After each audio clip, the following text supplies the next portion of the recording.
saw a meme floating around that the Prophet Muhammad, peace be upon him, is the 44th great grandfather directly of Trump. So I spent the last hour setting out to prove that. So here's what I found. So we start with Muhammad, and then Muhammad has a daughter, Ruqayya. I'm going to butcher these names, so sorry.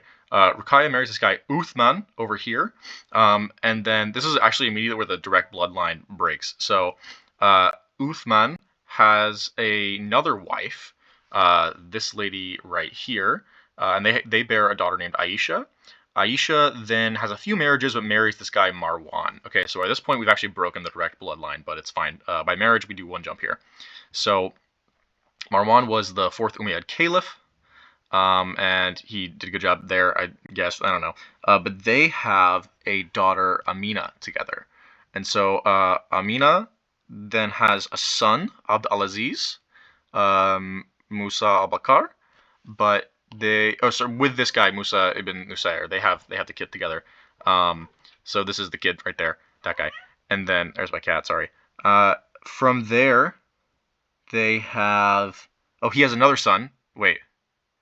Oh, no, Abdulaziz has a daughter. That's right.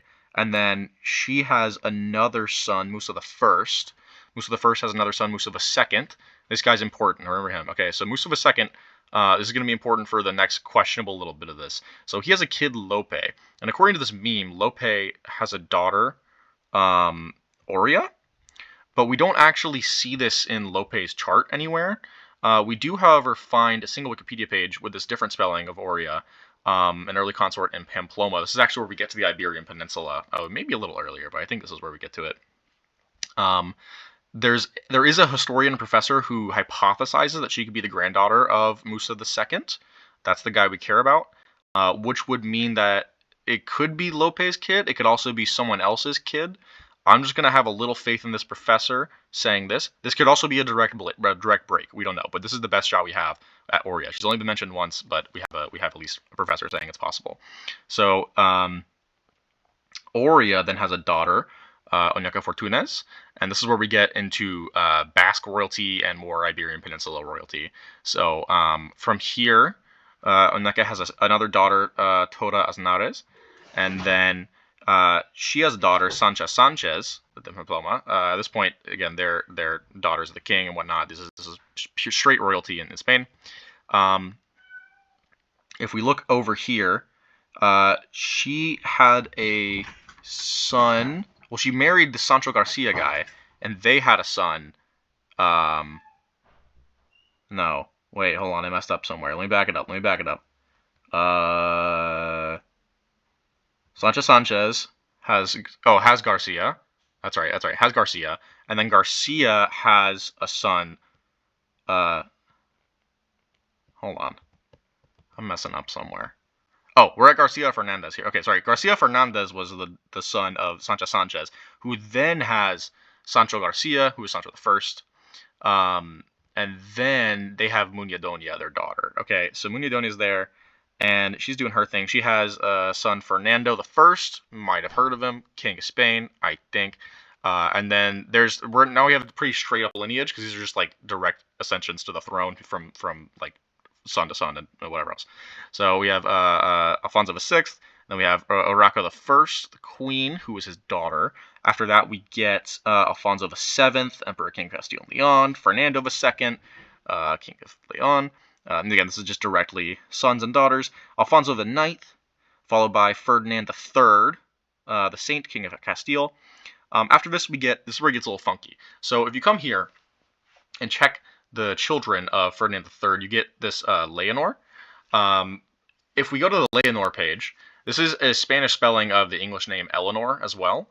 So we don't actually find the information we want here. We have to go to the English version of this page for Eleanor of Castile. Okay, and when we go to Eleanor of Castile through the English version, what we find is that she had a daughter, Joan, Countess of Hertford, also known as Joan of Acre. Not Joan of Arc, but Joan of Acre, who apparently had some like miracles going on at her grave. Who knows? Anyway, it's Crusades. So after that, Joan of Acre has a daughter, Mary de Montfermeil. I don't know. Let's say that name right. And then Isabella. Okay, so this is where it gets really funky, actually. So we had the one marriage jump way back when with like Lope or we had a marriage jump with like 2 generations in, and then we also had this questionable bit about Lope. This is where something's a little questionable too. So Mary de Monthermer has a daughter, Isabella, Countess of Fife, also known as Isabella Macduff, but the meme refers to her as Isabella Margaret, Countess of Fife, and heiress of Hochedel. So we know that she marries this guy Walter Stewart, who is in Scottish royalty. He's the second son of Robert Stewart. This is where things kind of go cold because we don't know that they have kids together. However,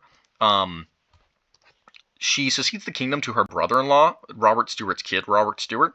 And if we are to assume that this Margaret, heiress of Hochedel, is the same as that Margaret, heiress of Hochedel, then either she had a kid with Robert, or there was another Margaret, heiress of Hochedel, who also married the pair of brothers, and then they have kids. So this is at the very least like another marriage jump. Okay, so we're again breaking a bit of the bloodline, but like it's one marriage step over. From there, they have a kid, Sir John Stewart of Innermeath. His son, and by the way, okay, after this, we get directly into the Trump line, so we're going to speed run through the rest of this. So his son is James Stewart, the Black Knight of Lorne, which is a crazy, freaking cool name. And then we get to John Stewart, 1st Earl of Atholl, and from here, they're just more like Scottish royalty for a while. They have a daughter, Lady Elizabeth Stewart. She has a daughter, Lady Elizabeth Gordon. They didn't have Alexander Gordon together. So the 12th Earl of Sutherland. His daughter is this Lady Jane Gordon. From there, she has a son, Donald Mackay. We're getting close now. This is still royalty, but then his daughter is Anna Monroe, née Anna Mackay, who is a judge, apparently, and was married to a reverend. So that's pretty dope. They have a kid, Isabella Monroe, also known as Isabella Mackay. Didn't do much from what I understand, but had a lot of kids. Go you. Then we get Alexander Mackay, and this is where we are getting very close. They have a kid. He has a kid, Robert Mackay, who just does taxes. All we know, or wait, what do we know with the other guy? Oh, all we know about Alexander is he was alive in this year. We know nothing else, so kind of sparse there. Tax dude. Then we get Angus Mackay, also known as Ansis Mackay. He just rented this place in Kinloch Bay at some point. That's all we know about him. He has a daughter, Mary Mackay, and then we get to the last name MacLeod, and this is where we are directly in Trump's maternal line, because Marianne Trump's maiden name is Marianne MacLeod. So we get Donald MacLeod, gives birth to Elizabeth MacLeod, and then, so this is where things get a little funky, okay? So Catherine Elizabeth MacLeod, we have her marked here. We also have this marked on Trump's official golf course page. So Alexander MacLeod is Trump's grandfather, Trump's great-grandfather. Trump's grandfather, Malcolm, was the one who gave this account. So according to Malcolm, who was the informant on his father's death, Alexander was the son of William MacLeod, a crofter, and Catherine MacLeod. If we to assume that's the same Catherine MacLeod, then we are chilling, because it's the same area, same year. It probably is. So that's according to Trump's grandfather. So then Alexander comes about, Trump's great-grandfather, gives birth to William MacLeod, then has Marianne MacLeod Trump, and there he is.